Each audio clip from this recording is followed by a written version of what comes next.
નમસ્કાર ખેડૂત મિત્રો, સર્વને મારા બાપા સીતારામ.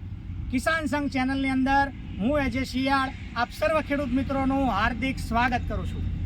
ખેડૂત મિત્રો, સતત કેટલાય દિવસથી એ હળવાથી અતિભારે વરસાદ એ પડ્યા કરે છે, પણ આ વરસાદ પડ્યા બાદ એ ખાસ કરી અને કપાસ અને મગફળીના પાકની અંદર એ પાણી લાગી જવું, તેમજ એ કપાસ પીળો પડી જવો, તેમજ સુકારો આવી જવો, આવા બધા પ્રશ્નો ઉપસ્થિત થવાના છે ખેડૂત મિત્રોના. તો હવે વરસાદ બંધ થયા બાદ, એ વરાપ થયા બાદ એ ખેડૂતોએ કઈ કઈ બાબતની કાળજી લેવી એ કપાસ પાકની અંદર, તેમજ એ કઈ કઈ બાબતની એ કાળજી લેવી, તેમજ એના અંદર કઈ કઈ ટ્રીટમેન્ટ એ કપાસમાં કરી શકાય, તેમજ જો સુકારો આવ્યો હોય તો એના નિયંત્રણ માટે શું કરી શકાય, કઈ રીતે એને અટકાવી શકાય, અને આ સુકારો આવ્યો છે તો એને કઈ રીતે ઓળખી શકાય, આ તમામ બાબતોની આજે આપણે ચર્ચા કરવાના છીએ. તો ખેડૂત મિત્રો, આ વિડીયોને અંત સુધી એ જરૂરથી નિહાળજો. તો સૌથી પહેલાં ખેડૂત મિત્રો તમને એ જણાવી દઉં કે સમગ્ર ગુજરાતની અંદર કપાસ અને મગફળીનું વાવેતર મોટા પ્રમાણમાં કરવામાં આવે છે, જેના અંદર ખાસ કરી અને કપાસ પાકની અંદર છેલ્લા એ ઘણા દિવસોથી એ સતત વરસાદ પડ્યા કરે છે. તેના લીધે એ ઘણા બધા ખેડૂતોના ખેતરમાં એ એવા પ્રશ્નો ઉપસ્થિત થવાના છે કે સુકારો આવી જવો, એ કપાસ પીળો પડી જવો, વરસાદ લાગી જવો, તેમજ એ જમીન ટીપાઈ જવી, આવા ઘણા બધા પ્રશ્નો ઉપસ્થિત થવાના છે. તો તેવી જ રીતે એ ખેડૂત મિત્રો, તમે બધા એ આ કપાસની અંદર જો સુકારો આવે તો એના નિયંત્રણ કઈ રીતે કરી શકાય તેવા હેતુથી આજે આપણે એ ભાઈશ્રીના કપાસના એ ખેતરની મુલાકાત માટે આવ્યા છીએ. તો જેના અંદર અહીંયા આપ મારી એ પાછળ જોઈ શકો છો કે કપાસના ખેતરની અંદર એ વરાપ થયા બાદ એ સુકારો ચાલુ થઈ ગયો છે. અને અહીંયા આપ જોઈ શકો છો કે સુકારો આવે એટલે ખેડૂત મિત્રો તમે એ કઈ રીતે ઓળખી શકો કે આને સુકારો કહેવાય.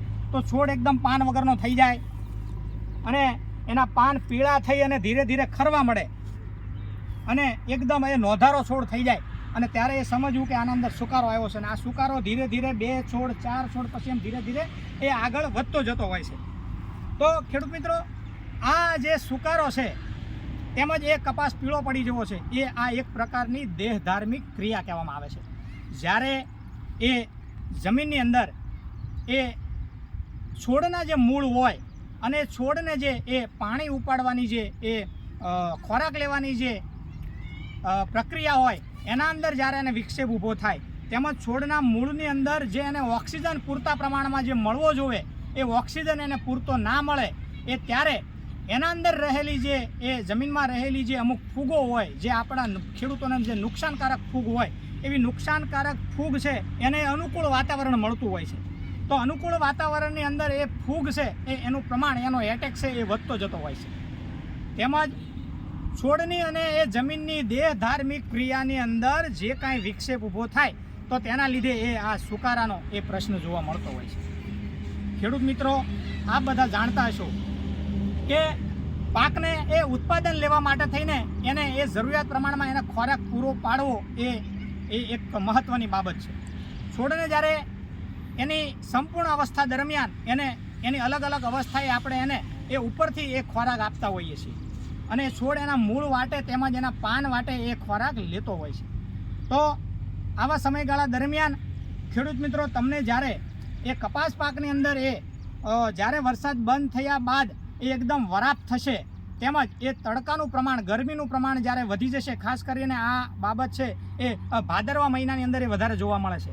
ભાદરવા મહિનાની અંદર વધારેમાં વધારે તડકાનું પ્રમાણ રહેતું હોય છે. તો જ્યારે 2 પ્રકારનું વાતાવરણ થાય અને ત્યારે એ પાકની એ દેહધારી ક્રિયાની અંદર એ જ્યારે વિક્ષેપ ઊભો થાય ત્યારે એના અંદર જે આપણી નુકસાનકારક ફૂગો હોય એને એટેક વધતો હોય છે, અને ત્યારે એ સુકારાનું પ્રમાણ એ કપાસની અંદર આવતું હોય છે.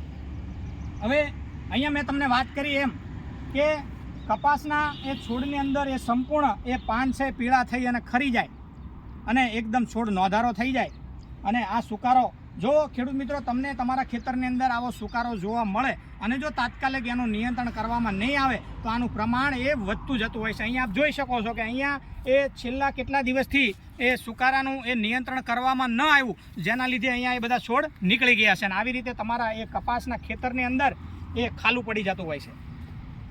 અહીંયા આપ જોઈ શકો છો ખેડૂત મિત્રો.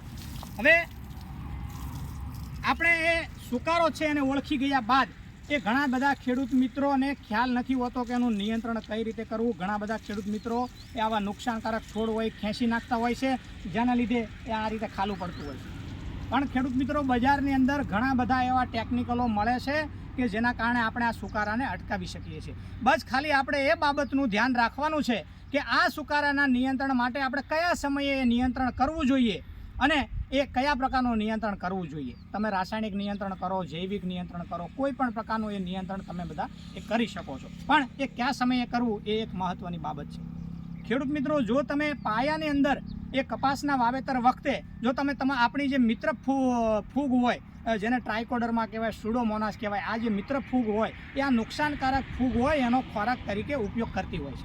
જો પાયાની અંદર તમે એ પાયાના ખાતરની સાથે તમે આવી ફૂગનો એ ટ્રાયકોડર્મા છે કે સ્યુડોમોનાસનો ઉપયોગ કર્યો છે તો એ સુકારાનું એ પ્રમાણ એ બહુ ઓછું આવશે તમારા પાકની અંદર. પણ જો આવો ઉપયોગ ના કર્યો હોય એવા ખેતરોની અંદર એ આ સુકારાનું પ્રમાણ વધારે જોવા મળશે. તો ખેડૂત મિત્રો, જ્યારે એ ટૂંકમાં આપણે સમજી લઈએ તો છોડ જ્યારે મૂળ દ્વારા પાણી ઉપાડવાનું બંધ કરે અને એના પાન દ્વારા એ બાષ્પીભવન કરવાનું એટલે કે પાણી એ છોડવાનું ચાલુ કરે ત્યારે એ આ સુકારાનો પ્રશ્ન ઉપસ્થિત થતો હોય છે. આપ બધા જાણો છો કે સૂર્યપ્રકાશની હાજરીમાં છોડ એની દેહ ધાર્મિક ક્રિયા કરતો હોય છે. તો આ સુકારો આવી ગયા બાદ હવે એનું કઈ રીતે એનું નિયંત્રણ કરવું એની વિશે આપણે ખેડૂત મિત્રો વાત કરીશું. તો સૌથી પહેલાં તમને બધાને મારી નમ્ર વિનંતી છે કે જ્યારે વાવેતર કપાસનું કરો તો સૌથી પહેલાં સરકારશ્રી દ્વારા યુનિવર્સિટી, કૃષિ યુનિવર્સિટી દ્વારા ભલામણ કરેલી સુકારા પ્રતિરોધક જાતોનું વાવેતર કરવું જોઈએ. તેમજ પાયાના ખાતરની સાથે વાવેતર વખતે એ આપણી મિત્ર ફૂગ સ્યુડોમોનાસ, ટ્રાયકોડર્મા છે એ વગેરે એ ફૂગોનો એ ફૂગનાશકોનો ઉપયોગ કરવો જોઈએ, જેથી કરી અને એ પછી જ્યારે પાક મોટો થાય અને આવા સમયગાળા દરમિયાન એ સુકારો ન આવી શકે. તેમજ જે ખેડૂત મિત્રોને અત્યારે એ સતત વરસાદ બંધ થયા બાદ હવે જ્યારે વરાપ થાય એ ત્યારે ખેડૂત મિત્રો એ પાલર પાણી ઉતારવું જોઈએ.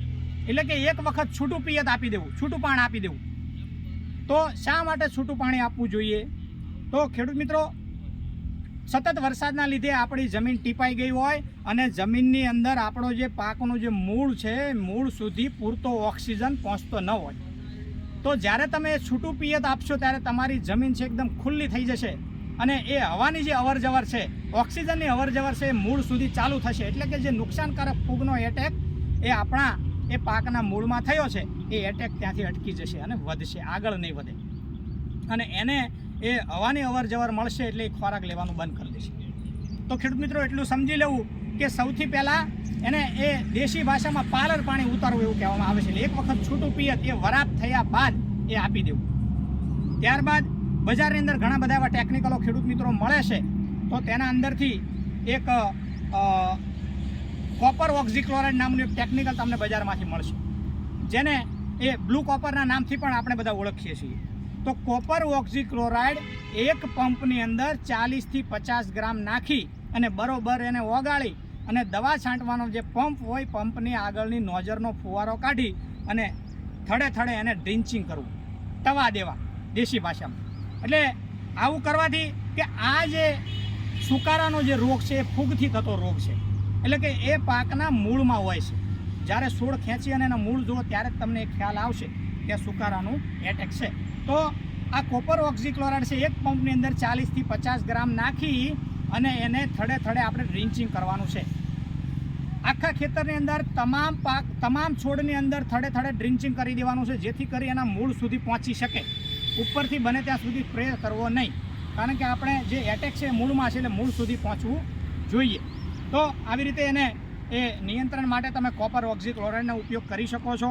તેમજ એ જો તમને એનો નિયંત્રણ ના જણાય તો બીજી વખત એ 15 દિવસ પછી એ તમે બીજો સ્પ્રે એનો કરી શકો છો. ત્યારબાદ ખેડૂત મિત્રો, જો તમારે આ ન કરવું હોય તો તમને બજારમાંથી એમોનિયમ સલ્ફેટ ખાતર મળશે. એમોનિયમ સલ્ફેટને દેશી ભાષામાં સૌરાષ્ટ્રમાં એને મોરસિયા તરીકે ઓળખવામાં આવે છે. એટલે આ મોરસિયા ખાતરની અંદર એમોનિયમ સલ્ફેટને 1 વીઘે 6 થી 7 કિલો એ એમોનિયમ સલ્ફેટ લેવાનું છે. તેમજ તેની અંદર મેન્કોજેબ અને કાર્બોડિઝમ નું એક તમને ટેકનિકલ મળશે, એક મિક્સ ટેકનિકલ મળશે બજારમાંથી. એ તમે જો યુપીએલ કંપનીનું લાવો તો સાફ નામથી ઓળખવામાં આવે છે.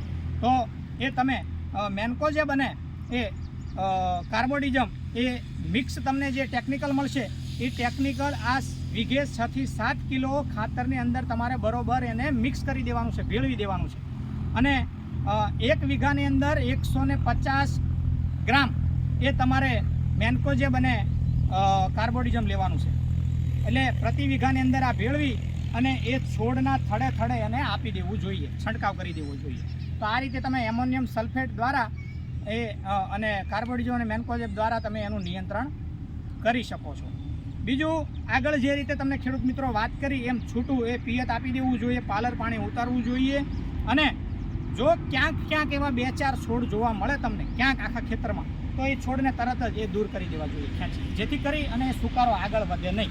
પણ જો વધારે પ્રમાણમાં જોવા મળે ખેતરની અંદર એનો એટેક, તો પછી બજારમાંથી એ ટેકનિકલ લાવી, તમને જણાવ્યા મુજબના ટેકનિકલ લાવી અને એને નિયંત્રણ માટેના તમે એ પગલાં લઈ શકો છો. તો ખેડૂત મિત્રો, વરસાદ બંધ થયા બાદ, વરાપ થયા બાદ સૌથી પહેલું આપણે આ કામગીરી કરવાની છે કે જો તમારા ખેતરની અંદર તમારા કપાસ પાક હોય કે મગફળી પાક હોય કે દિવેલા પાક હોય, આ કોઈ પણ પાકની અંદર જો તમને આવી રીતે સુકારો જોવા મળે તો તાત્કાલિક એના ફૂગનાશકો તેમજ તમને જણાવ્યા મુજબના બ્લુ કોપર છે કે કાર્બોડિઝમ મેન્કોજેબ છે કે તેમાં એમોનિયમ સલ્ફેટ છે એ નાખી અને એનું નિયંત્રણ તાત્કાલિક એ કરવું જોઈએ. તો ખેડૂત મિત્રો, આ વાત થઈ એ કપાસના સુકારા. તો ખેડૂત મિત્રો, જો તમને આ વિડીયો અમારો પસંદ આવ્યો હોય તો અન્ય ખેડૂત મિત્રોને વિડીયો શેર કરજો, જેથી કરીને એમને પણ એ માર્ગદર્શન મળી રહે. તેમજ કાયમ જે અમારા કિસાન સંઘ ચેનલ સાથે જોડાયેલા રહેજો. આભાર.